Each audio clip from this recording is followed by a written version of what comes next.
11 अक्टूबर 2024 की दरमियानी रात को दिल्ली के राजघाट इलाके में एक लड़की अर्धनग्न हालत में सड़क पर बदहवास चली जा रही थी। उसके निजी अंगों से खून बह रहा था। वह उसी अवस्था में यानी बिना कपड़ों के ही लगभग 6 किलोमीटर का सफर पैदल ही तय करती है। ज्यादा तकलीफ होने की वजह से वह ठीक से चल भी नहीं पा रही थी। लेकिन सबसे अजीब बात यह है कि उस रास्ते से आते जाते राहगीर भी उस लड़की को ऐसी हालत में देख रहे थे। साथ ही कई बसें, कई गाड़ियां, ऑटो और बाइक सवार लोग भी उस जगह से गुजर रहे थे। लेकिन किसी ने भी ना तो उस लड़की की हालत के बारे में उससे पूछने की कोशिश की और ना ही पुलिस को इसकी जानकारी दी।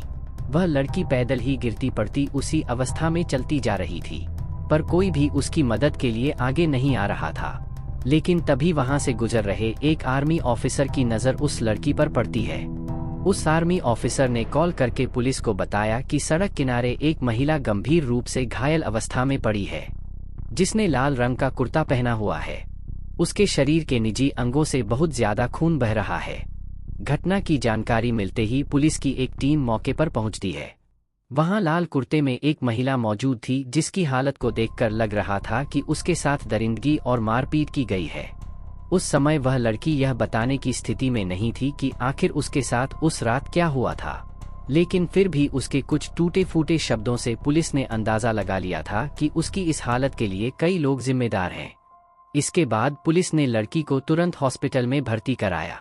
साथ ही पीड़िता को इंसाफ दिलाने के लिए पुलिस ने सनलाइट कॉलोनी पुलिस स्टेशन में सामूहिक दुष्कर्म का मामला दर्ज करके आगे की जांच शुरू कर दी। अपराधियों का पता लगाने के लिए पुलिस की कई टीमें बनाई गई।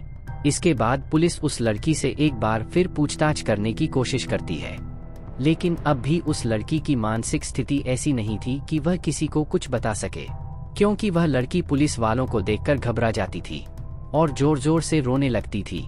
इसके बाद उस लड़की से पूछताछ का जिम्मा एक महिला पुलिस को सौंप दिया गया। महिला पुलिसकर्मी उस लड़की के पास सादे कपड़ों में एक समाज सेवी बनकर जाती है। वह कई दिनों तक हॉस्पिटल में उसके पास जाती रही, उसका हालचाल ले रही। वह महिला सिपाही उसका बहुत अच्छे से ख्याल रख रही थी, जिसकी वजह से वह लड़की उसे अपनी हमदर्द समझने लगी थी। और फिर एक दिन महिला सिपाही के पूछने पर लड़की ने जो बताया, उसे सुनकर महिला पुलिस भी कांप गई। लड़की ने रोते हुए बताया कि वह उड़ीसा की रहने वाली है। वह भुवनेश्वर में एक यूनिवर्सिटी से सामाजिक कार्य में मास्टर यानी एमए कर चुकी है। साथ ही उसने नर्सिंग का कोर्स भी किया है। इसी बीच दिल्ली में रहने वाली उसकी एक दोस्त ने लड़की को फोन किया। उसकी दोस्त ने उससे कहा कि अगर तुम्हें एक अच्छा करियर बनाना है तो तुम उड़ीसा को छोड़कर यहाँ दिल्ली आ जाओ, क्योंकि वो लड़की होनहार और होशियार थी। इसलिए अपनी दोस्त के कहने पर एक अच्छे करियर के लिए उड़ीसा से दिल्ली आ गई। वह पिछले 8 सालों से दिल्ली के सामाजिक क्षेत्र में लोगों के लिए समाज सेवी का काम कर रही थी। वह लोगों में HIV एड्स के अलावा स्वच्छता और जागरूकता फैलाने में भी जुटी हुई थी। लेकिन दिल्ली में वह जिस दोस्त के कहने पर आई थी, थोड़े दिन बाद ही उसने लड़की को अपने साथ रखने से इनकार कर दिया था। उसकी दोस्त ने उस बेचारी को दिल्ली जैसे शहर में दर-दर की ठोकरें खाने के लिए अकेला छोड़ दिया था। इसके बाद वो लड़की कभी बस स्टॉप पर रहती, कभी रेलवे स्टेशन पर, तो कभी फुट ओवर ब्रिज जैसे सार्वजनिक स्थानों पर रहने लगी। लेकिन 11 अक्टूबर की रात को जब उसे कहीं भी रात गुजारने का ठिकाना नहीं मिला, तो वह राजघाट इलाके में किसी आश्रय की तलाश में सुनसान रोड से गुजर रही थी। उसने बताया कि उसे कुछ धुंधला सा याद है। उसके साथ दरिंदगी करने वाले 3 लोग थे, जिनमें एक ऑटो ड्राइवर भी शामिल था। पीड़ित लड़की से मिली जानकारी के आधार पर पुलिस ने उस इलाके में जांच करनी शुरू कर दी। पुलिस ने सबसे पहले उस इलाके के ऑटो रिक्शा को चेक करना शुरू किए। लगभग 150 से ज्यादा ऐसे ऑटो रिक्शा को चेक किया गया जो लड़की की बताई जानकारी से मेल खाते थे। साथ ही पुलिस ने सराय काले खां से करीब 10 किलोमीटर के दायरे में रिंग रोड पर लगे सभी CCTV कैमरों को भी खंगालना शुरू किया, जिसमें पुलिस ने करीब 700 से भी ज्यादा CCTV कैमरों की फुटेज खंगाली ताकि आरोपियों तक पहुंचने के लिए कोई सुराग मिल सके। पुलिस ने उन फुटेज में देखे गए हर ऑटो चालक के घर जाकर उनके पड़ोसियों से भी पूछताछ की और उन सभी के बारे में जानकारी जुटाई। इसी तरह समय बीतता जा रहा था। इधर पुलिस भी पूरी मेहनत से जांच कर रही थी। आखिरकार इस घटना से करीब 21 दिन बाद पुलिस के हाथ एक CCTV फुटेज लगता है, जिसमें एक ऑटो ड्राइवर उस लड़की को रिंग रोड के किनारे पर फेंककर फरार होता हुआ दिखाई दे रहा था। लेकिन जब उस ऑटो के बारे में पता लगाने की कोशिश की गई तो पुलिस ने न सिर्फ उस ऑटो बल्कि उसके ड्राइवर की भी पहचान कर ली थी। उस ऑटो ड्राइवर का नाम था प्रभु महतो। इसके बाद पुलिस ने प्रभु महतो को अरेस्ट कर लिया और फिर उसे पुलिस स्टेशन लाकर उससे पूछताछ की गई। पूछताछ के दौरान पता चला कि इस घिनौने काम में वह अकेला नहीं है, बल्कि उसके साथ 2 लोग और भी शामिल थे, जिनमें एक आरोपी का नाम शमशुल और दूसरे का नाम प्रमोद है। उन दोनों के बारे में पता चलते ही पुलिस ने उन्हें भी तुरंत अरेस्ट कर लिया। पूछताछ के दौरान प्रमोद ने खुलासा किया कि उस दिन दिल्ली के सराय काले खां इलाके में आधी रात के आसपास अंधेरा और खामोशी थी। सेंट्रल दिल्ली में छोटी सी कबाड़ की दुकान चलाने वाला प्रमोद अपना सामान समेट रहा था। लेकिन उस रात प्रमोद ने दुकान बंद करने से पहले ही बहुत ज्यादा शराब पी ली थी और जब दुकान बंद करके वह अपने घर की ओर जा रहा था, तभी अचानक प्रमोद की नजर उस लड़की पर पड़ी। आधी रात को सुनसान सड़क पर अकेली लड़की को देखकर उस दरिंदे के अंदर का शैतान जाग उठता है। लड़की को देखते ही प्रमोद के अंदर कुछ हलचल सी होने लगी, क्योंकि उसके शरीर में खप चुकी शराब के नशे ने उसे हैवान बना दिया था। प्रमोद उस महिला के पास पहुंचता है और फिर उसे बहला फुसलाकर अपने साथ ले जाने की कोशिश करता है, लेकिन जब वह लड़की उसके साथ जाने से मना कर देती है तो प्रमोद उसके साथ वहीं रोड पर दरिंदगी करने लगता है। वह किसी जानवर की तरह उस लड़की पर टूट पड़ा था। उसने 11 अक्टूबर की रात को उस लड़की के लिए एक बुरे सपने में बदल दिया था। वह हैवान अभी दरिंदगी कर ही रहा था कि तभी वहां एक और व्यक्ति शमशुल भी पहुंच जाता है। शमशुल उस इलाके में जाना पहचाना भिखारी था। वह दोनों टांगों से विकलांग है, लेकिन दिमाग से वह शैतान और राक्षस था। प्रमोद को उस लड़की के साथ गंदा काम करते देख शमशुल भी हैवान बन गया था।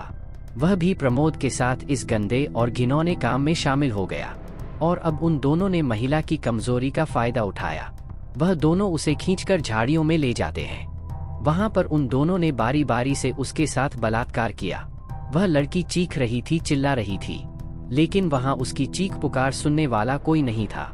उस लड़की के प्राइवेट पार्ट से खून बहने लगा था, लेकिन उन दोनों ने उस लड़की की परेशानी की कोई परवाह नहीं की। वो लोग उसकी इज्जत को तार तार करते रहे। धीरे धीरे रात ढलती जा रही थी। इसी बीच प्रभु महतो नाम का एक ऑटो ड्राइवर भी अपने ऑटो रिक्शा से उस इलाके से गुजर रहा था। उसे लड़की के चीखने की आवाज सुनाई दी तो उसने ऑटो को वहीं पर रोक दिया, लेकिन तभी अचानक उसने देखा कि रोड के पास वाली झाड़ियों में 2 लोग एक लड़की के साथ गंदा काम कर रहे हैं। प्रभु महतो भी लड़की की मदद करने के बजाय बड़ी ही बेशर्मी से वहां जाकर प्रमोद और शमशुल के साथ इस दरिंदगी में शामिल हो गया। वह भी महिला के जिस्म से खेलने लगा। उन तीनों ने उसके साथ फिर से गैंग रेप किया, लेकिन प्रभु महतो यहाँ पर भी नहीं रुका। उसने लड़की को जबरदस्ती अपने ऑटो में बैठा लिया। वह बेचारी तो पहले से ही सदमे में थी। उसकी हालत इतनी खराब हो चुकी थी, अब उसमें विरोध करने की बात तो दूर, चीखने की भी ताकत नहीं बची थी। महतो ने उसकी हालत का फायदा उठाया और अंधेरे की आड़ में वह अपने ऑटो को दूसरे सुनसान इलाके में लेकर गया। वहां पर उसने फिर से लड़की के साथ गलत काम किया और जब उसे लगा अब कुछ ही देर में सुबह होने वाली है, तो प्रभु महतो फिर से उसे अपने ऑटो में डालकर सराय काले खां की तरफ ले गया। इसके बाद उसने एक सुनसान जगह देखकर लड़की को सड़क किनारे ऐसे फेंक दिया जैसे वह कोई फेंकने वाली चीज हो। इसके बाद प्रभु महतो वहां से फरार हो गया और जब लड़की रात में सड़क पर भटक रही थी, तभी भारतीय वायुसेना के एक अधिकारी ने उसे देखा और पुलिस कंट्रोल रूम को सूचना दे दी, जिसके बाद पुलिस लड़की को इलाज के लिए एम्स हॉस्पिटल ले गई, जहां पर उस लड़की का अभी भी इलाज चल रहा है। इधर पुलिस ने 21 दिनों तक चली जांच के बाद तीनों आरोपियों को अरेस्ट कर लिया था। साथ ही इस मामले से जुड़े अहम सबूत भी जुटाए गए, जो उन तीनों आरोपियों को कड़ी से कड़ी सजा दिलाने के लिए कोर्ट में पेश किए जाएंगे। साथ ही वारदात में इस्तेमाल किए गए ऑटो रिक्शा को भी जब्त कर लिया गया था। फिलहाल इस घटना के बारे में बात करें तो अरेस्ट किए गए आरोपियों में कोटला मुबारकपुर निवासी प्रभु महतो, नरेला का रहने वाला प्रमोद उर्फ बाबू और गांधीनगर के रहने वाले शमशुल को जेल भेज दिया गया है।